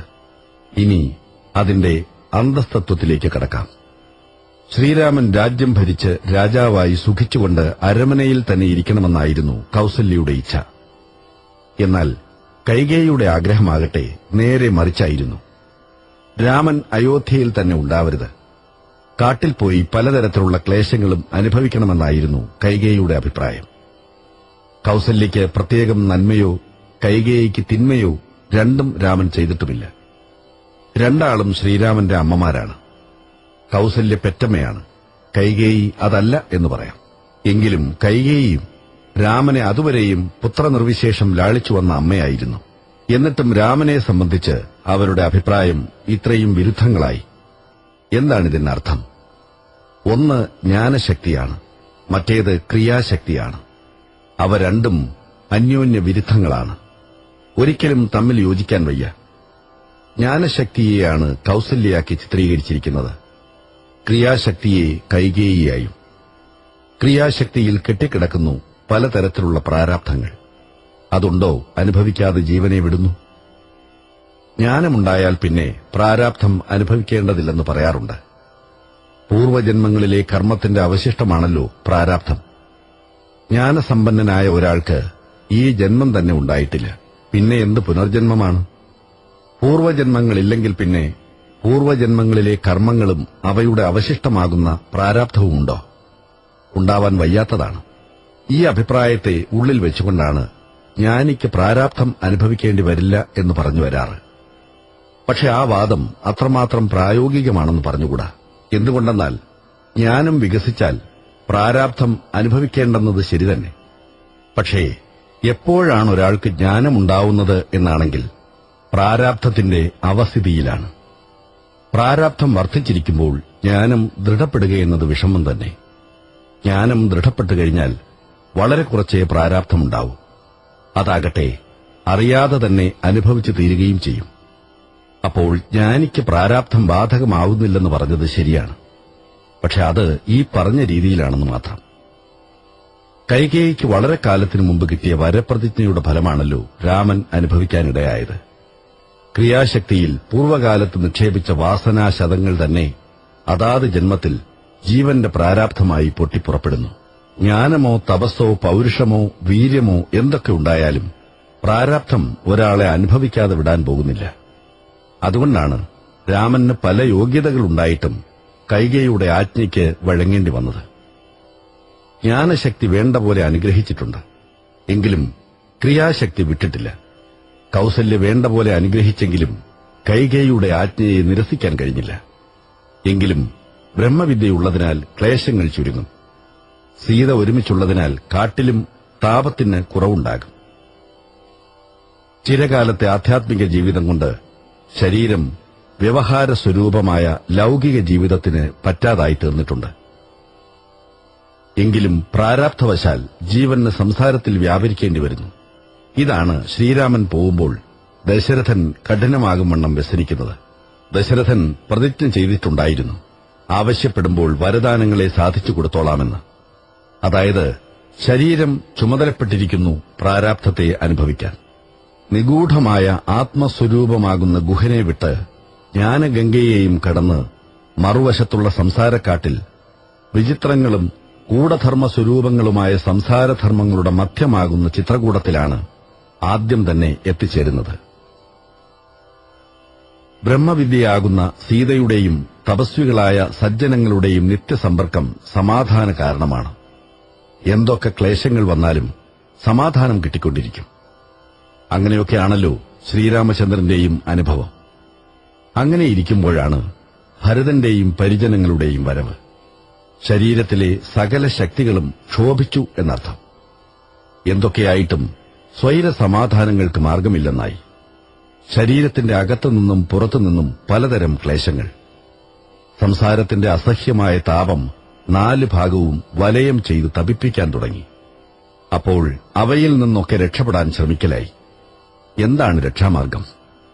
അയോധ്യയിലേക്ക് മടങ്ങിയാൽ മതി, എല്ലാ ക്ലേശങ്ങളും അവസാനിച്ചു. പക്ഷേ അതിന് പ്രതിജ്ഞ തടസ്സമായി വിലങ്ങടിച്ചിരിക്കുകയാണല്ലോ. അതിനാൽ കാട്ടിലിരുന്നുകൊണ്ട് തന്നെ എന്തെങ്കിലും നിവൃത്തിയുണ്ടാക്കണം. അതിനെ ആലോചിച്ചാണ് ചിത്രകൂടം വിട്ട് ദണ്ഡകാരണ്യത്തിലേക്ക് പ്രവേശിക്കാൻ തീർച്ചപ്പെടുത്തിയത്. സംസാരത്തിൽ അനവരതം സംഭവിച്ചുകൊണ്ടിരിക്കുന്ന പലതരത്തിലുള്ള ക്ലേശങ്ങൾ ഓരോ ജീവനെയും എപ്പോഴും അലട്ടിക്കൊണ്ടിരിക്കുന്നുണ്ട്. സംസാരത്തിൽ നിന്ന് വിട്ടാൽ മതി, എല്ലാ ക്ലേശങ്ങളും അവസാനിച്ചു. പക്ഷേ അതിന് പ്രാരാബ്ധം അനുവദിക്കണ്ടേ? അതിനാൽ സംസാരത്തിൽ നിന്ന് വിട്ടാൽ എല്ലാ ക്ലേശങ്ങളും അവസാനിക്കുമെന്നറിഞ്ഞാൽ കൂടി അതല്ല ചെയ്തു വരാറ്. സംസാരത്തിൽ ഇരുന്ന് തന്നെ സംസാര ക്ലേശങ്ങളെ അകറ്റാനുള്ള നിവൃത്തിമാർഗങ്ങൾ അന്വേഷിക്കും. സംസാരഭുക്തി കൊണ്ടുള്ള ക്ലേശം കുറേക്കൂടി സംസാരഭുക്തിയുണ്ടായാൽ കൂടലല്ലാതെ കുറയലുണ്ടോ? അതുപോലെ ചിത്രകൂടമാകുന്ന കാട്ടിലെ അധിവാസം കൊണ്ടുള്ള ക്ലേശം അതിനേക്കാൾ ഭയങ്കര വനമായ ദണ്ഡകാരണ്യത്തിലേക്ക് കടന്നാൽ വർദ്ധിക്കയല്ലാതെ കുറയലുണ്ടോ? എന്നാലും അതാണ് സമാധാനമെന്ന് തോന്നി. അതുതന്നെയാണ് സംസാരത്തിലെ സമ്പ്രദായം. എത്ര ക്ലേശങ്ങൾ അനുഭവിച്ചാലും പിന്നെയും സംസാരത്തിൽ നിന്ന് വിടാൻ തോന്നില്ല. സംസാരക്ലേശത്തിന്റെ നിവൃത്തിക്ക് സംസാരത്തെ തന്നെ ഭുജിക്കാൻ ശ്രമിക്കും. ഉപ്പുവെള്ളം കുടിച്ചുണ്ടായ ദാഹം തീർക്കാൻ ഉപ്പുവെള്ളത്തെ തന്നെ കുറേക്കൂടി കുടിച്ചാൽ ദാഹം തീരുമെന്ന് തോന്നും പോലെ. ഇതൊക്കെയാണ് അയോധ്യാകാന്ഡത്തിലെ കഥാഗോളത്തിന്റെ അടിയിലെ തത്വം. ഇതിനു പുറമെ വാച്യഭാഷയിൽ ഒരാൾക്ക് ക്ഷണനേരത്തെ ദുസ്സംഗം കൊണ്ടുണ്ടാകാവുന്ന മാറ്റത്തെയും അതുകൊണ്ടുണ്ടാകാവുന്ന ഭയങ്കരങ്ങളായ ഭവിഷ്യത്തുകളെയും ഭംഗിയായി ഉപന്യസിച്ചിട്ടുണ്ട് അയോധ്യാകാന്ഡത്തിൽ. അയോധ്യ രാജ്യത്തെയും രാജസിംഹാസനത്തെയും ഒട്ടാകെ തകിടം മറിച്ചത് കൈകേയിയുടെ വാശി മാത്രമാണ്. ആരൊക്കെ എന്തൊക്കെ പറഞ്ഞിട്ടും കൂട്ടാക്കാതെ താൻ പിടിച്ചത് തന്നെ സാധിക്കണമെന്ന മർക്കടമുഷ്ടി. അതിന് കാരണമോ മന്ധരയുടെ ക്ഷണനേരത്തെ കുസൃതി പറയലും. അന്നേ ദിവസം മന്ധരയും കൈകേയിയും തമ്മിൽ കണ്ടിട്ടുണ്ടായിരുന്നില്ലെങ്കിൽ ഇതൊന്നും സംഭവിക്കാൻ പോകുന്നില്ല. പിറ്റേന്ന് കാലത്ത് മംഗളകരമായി ശ്രീരാമന്റെ പട്ടാഭിഷേകം നടക്കുമായിരുന്നു. ആ തള്ളയുടെ ക്ഷണനേരത്തെ സമ്പർക്കം കൊണ്ട് സ്വതവേ നല്ലവളായിരുന്ന കൈകേയി വളരെയധികം ദുഷിക്കുകയും ഒരു രാജ്യം മുഴുവൻ തകരുകയും ചെയ്തു. ആര് രാജാവായാലും മന്ധരയ്ക്കൊന്നുമില്ല. അവൾക്കുള്ളത് കൈകേയിയുടെ ദാസ്യം മാത്രമാണ്. ഭരതൻ രാജാവായാൽ അതിൽ നിന്ന് ഉയരാൻ പോകുന്നില്ല. ശ്രീരാമൻ രാജാവായതുകൊണ്ട് അത് താഴാനും പോകുന്നില്ല. എന്നാൽ പിന്നെ വന്നതിൽ സന്തോഷിച്ച് മിണ്ടാതിരുന്നാൽ മതി. പക്ഷേ ദുർജനങ്ങൾക്ക് അത് സാധിക്കില്ല. എന്തെങ്കിലും കുസൃതി പറഞ്ഞ് സജ്ജനങ്ങൾക്ക് ആപത്തുണ്ടാക്കണം. അതിനൊരു കാരണവും വേണ്ട. അതാണ് ദുർജനങ്ങളുടെ സ്വതവേ പ്രകൃതി. അത് തികച്ചും കാണിച്ചു മന്ധര. സാധുവായ കൈകേയി അതിനിരയാവുകയും ചെയ്തു. എന്നിട്ട് എന്ത് സാധിച്ചു? ഭരതൻ രാജാവായി രാജ്യം ഭരിക്കാൻ തുടങ്ങിയാൽ മന്ധരയ്ക്ക് ഏതാനും ഗ്രാമങ്ങൾ കൊടുക്കാമെന്നും അവിടുത്തെ ഭരണകർത്തൃയാക്കാം മന്ധരയെ എന്നുമൊക്കെ പറഞ്ഞിരുന്നുവല്ലോ കൈകേയി. അത് വല്ലതും സാധിച്ചോ? ഒന്നും നടന്നില്ല. കൈകേയിക്ക് അവസാനം കിട്ടിയത് തീരാത്ത പശ്ചാത്താപമാണ്. ഇതാണ് ദുർജനങ്ങളുടെ സമ്പർക്കം കൊണ്ടും അവരുടെ ദുരുപദേശങ്ങളെ ആചരിക്കുന്നതുകൊണ്ടും ഉണ്ടാവുന്ന ഫലവും. മന്ധരയ്ക്ക് ഗ്രാമങ്ങളല്ല, കൈകേയിയുടെയും സർവ്വജനങ്ങളുടെയും ഈർഷ്യയാണ് അവസാനം കിട്ടിയത്. ഇങ്ങനെ പല തത്വങ്ങളെയും വെളിപ്പെടുത്തിക്കൊണ്ടാണ് അയോധ്യാകാന്ഡം അവസാനിപ്പിക്കുന്നത്.